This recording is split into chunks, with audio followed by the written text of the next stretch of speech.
Hello students, this is Dr. Vinod and you are watching YouTube channel VSK Easy Physics. In this video, we are going to discuss important topics of chapter electromagnetic induction on the basis of analysis of last 10 years.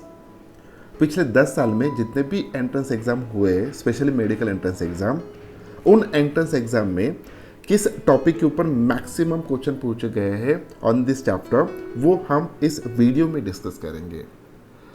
सबसे पहले हम देखते हैं कि इस chapter में कौन कौन से टॉपिक्स हैं। तो सबसे पहला टॉपिक है the experiments of Faraday and Henry. Second topic है मैग्नेटिक फ्लक्स। थर्ड टॉपिक है फैराडेज लॉ ऑफ इंडक्शन। उसके नेक्स्ट टॉपिक है Lenz law and conservation of energy. Next topic है मोशनल इलेक्ट्रोमोटिव फोर्स, जिसको हम बोलते हैं डायनामिक इलेक्ट्रोमोटिव फोर्स या डायनामिक ईएमएफ या मोशनल ईएमएफ। उसके बाद का टॉपिक है energy consideration a quantitative study. उसके बाद का टॉपिक है ईडी करंट। उसके बाद का टॉपिक है इंडक्टेंस, जिसमें हम देखने वाले हैं self inductance and mutual inductance. उसके बाद का टॉपिक है एसी जनरेटर और डीसी मोटर। तो इतने सारे टॉपिक्स हैं इस चैप्टर के अंदर। अब पिछले 10 साल में किस टॉपिक के ऊपर कितने परसेंट क्वेश्चन पूछे गए हैं, ये रिप्रेजेंट कर रहा है आपको ये टेबल। तो यहाँ पे देखिए, जो भी फर्स्ट टॉपिक है the experiment of Faraday and Henry, इस टॉपिक के ऊपर बहुत कम क्वेश्चन पूछे गए हैं। It is around 1% only. Okay, magnetic flux इस टॉपिक के ऊपर 1.7% क्वेश्चन पूछे गए हैं। उसके बाद अगर आप देखेंगे फैराडेज लॉ ऑफ इंडक्शन, ये टॉपिक बहुत इंपॉर्टेंट है। इसके ऊपर आप अगर देख रहे हो तो ऑलमोस्ट 22.3% इतने क्वेश्चन सिर्फ इस टॉपिक के ऊपर पूछे गए हैं, फैराडेज लॉ ऑफ इंडक्शन। उसके बाद का टॉपिक जो भी है it's the Lenz law and conservation of energy. ये भी इंपॉर्टेंट टॉपिक है क्योंकि 8.3% क्वेश्चन यहाँ पे पूछे गए हैं।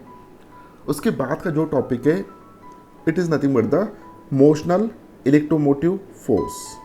यहाँ पे ये टॉपिक भी इंपॉर्टेंट है। 15.7% क्वेश्चन इसके ऊपर पूछे गए हैं। ओके, उसके बाद एनर्जी कंसिडरेशन, इसके ऊपर कम क्वेश्चंस है, अराउंड 5%। उसके बाद ईडी करंट 2.5% क्वेश्चंस। उसके बाद इंडक्टेंस, जो सेल्फ और म्यूचुअल इंडक्टेंस है, इसके ऊपर ऑलमोस्ट 40.5%। ये सबसे इम्पॉर्टेंट टॉपिक आपको समझ में आ रहा होगा। इसके ऊपर हमें ज़्यादा से ज़्यादा फोकस करना है। उसके ऊपर एसी जनरेटर और डीसी मोटर, इनके ऊपर बहुत कम क्वेश्चन पूछे गए हैं।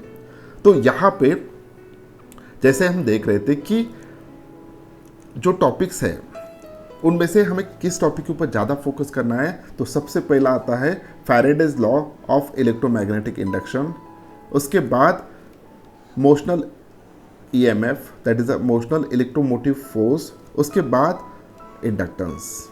ओके, तो ये टॉपिक के ऊपर सबसे ज़्यादा क्वेश्चंस पूछे गए। अगर इन 3 टॉपिक को आप अच्छी तरह से करते हो तो आपको मैक्सिमम पोर्शन इलेक्ट्रोमैग्नेटिक इंडक्शन इस चैप्टर में से कवर हो जाएगा। ओके, अब ये जो चीज़ है हम ग्राफिकल देखते हैं। तो ये है ग्राफिकल रिप्रेजेंटेशन। अब इस चैप्टर का अगर इंट्रोडक्शन लेते हो तो इंट्रोडक्शन के ऊपर बहुत कम है, नियर अबाउट पूछा ही नहीं है एक भी क्वेश्चन। उसके बाद नंबर आता है experiments of Faraday's and Henrys. Okay, तो ये ग्राफ आपको दिखा रहा है कि किस टॉपिक के ऊपर मैक्सिमम क्वेश्चंस पूछे गए हैं।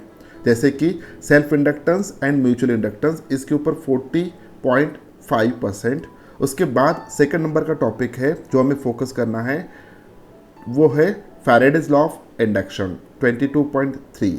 उसका नेक्स्ट टॉपिक है it's nothing but the motional EMF और डायनामिक ईएमएफ, इट्स अराउंड 15.7%। तो ये ग्राफ आपको रिप्रेजेंट कर रहा है कि किस टॉपिक के ऊपर हमें फोकस करना है। इसी तरह हर चैप्टर का एनालिसिस हम करने वाले हैं अगर ये वीडियो आपको अच्छा लगा तो इस वीडियो को लाइक कीजिए, अपने दोस्तों के साथ शेयर कीजिए। अगर आपने इस चैनल को सब्सक्राइब नहीं किया है तो चैनल को सब्सक्राइब कीजिए।